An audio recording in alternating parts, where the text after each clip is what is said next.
The men and women of the Chicago Police Department will do everything we can to protect the safety and First Amendment rights of peaceful protesters. The right to peacefully protest is at the core of our democracy. But what happened last week downtown and on the west side had nothing to do with protest or peace. It was criminal behavior, and it will not be tolerated in the city of Chicago. As I said yesterday, if you are breaking windows, going in and out of stores through broken windows, or looting merchandise from a store, Chicago Police Department will arrest you. If you get away from us, we will work with the community and with our state and federal partners to identify you and arrest you.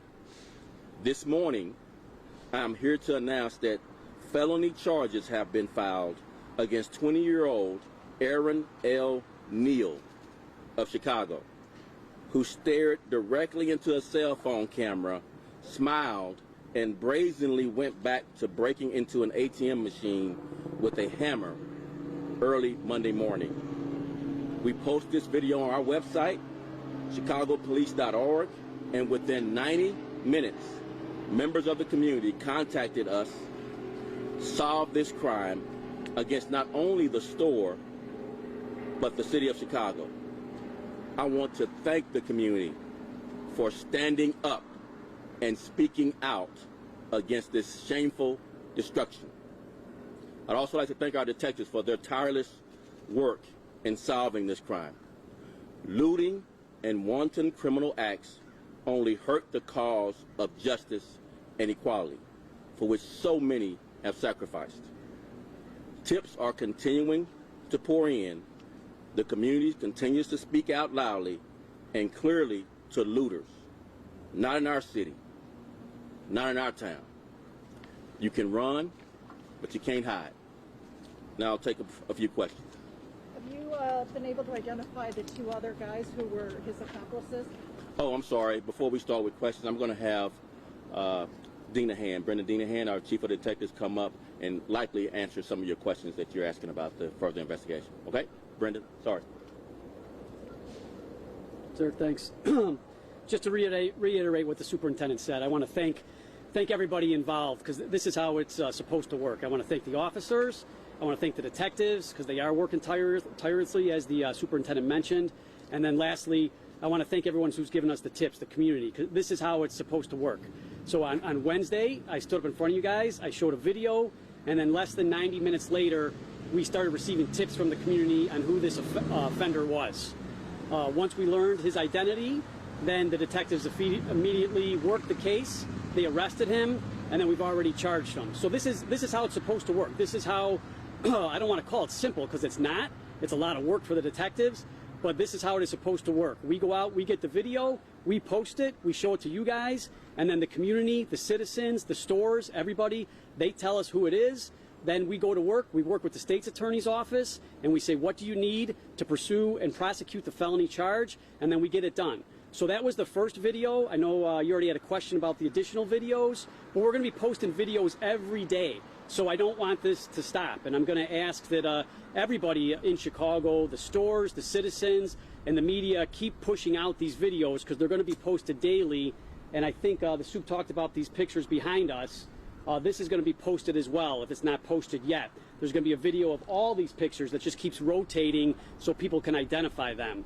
Specifically for these pictures, if people ask, these are the best pictures we have of these people who have already committed acts. So if you look at these pictures, someone might say, well, I don't see them with, with a purse in their hand or some sort of looting. They have committed the act. This is the best picture in order for us to identify them. So therefore, we're asking the citizens to come forward, identify them. We'll put the case together with the state's attorney's office to charge them accordingly.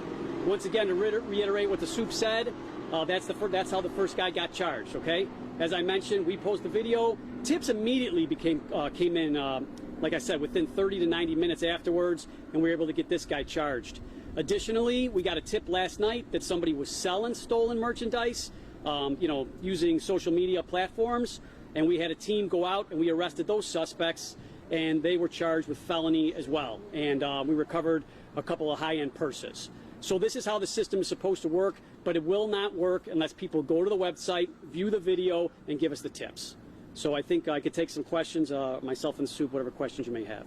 Any luck finding the other two guys who were working with them on the ATM? Not yet. We're still working on that. We're still working on identifying them, but not yet. So you talked about the timeline of tips started rolling in 30 to 90 minutes. How quickly were you able to detain Alan and charge him? So real quick, the timeline once again. So I think Wednesday I showed the video. Thursday we get him identified, and I believe it was just after midnight that we effected the arrest, and then he is charged. So extremely quickly. So 90 minutes later, you ID'd him. Not 90 minutes later we ID'd him. 90 minutes later, tips started coming in to help us identify him. But my point is right away. So someone sent a tip saying, I think I may know who this is. Here's the information I have. Then additional tips. And like I said, I'm making it a little bit simple. The detectives actually have to go to work, gather all that information that people are giving us, and then make the identification. Sometimes someone may say, I think he's on Facebook. I think this may be his Facebook name. We still got to go do the work and find him. Thank you very much. Guys. Thank you. I have a question for Superintendent. Okay. Are you by chance able to release the cause of death for Jim Thompson? The cause of death for Jim Thompson? Jim Thompson? No, I have not. Okay. We can follow up with you with that later. Thank you. Thank you very much. Hey, Tom. Yes. This was a River North grocery store, if I remember correctly, right? Okay. Okay, yeah. But yeah, I'll reach out. No, I mean, if Yemi's one. Oh, is it? Unless there's something Oh, okay. we might say, oh, he's found in or something like that. But I bet the best person to give you information about that is his family and the doctor. And I should probably ask, he's not probably going to know who the person is. Oh, yeah. Off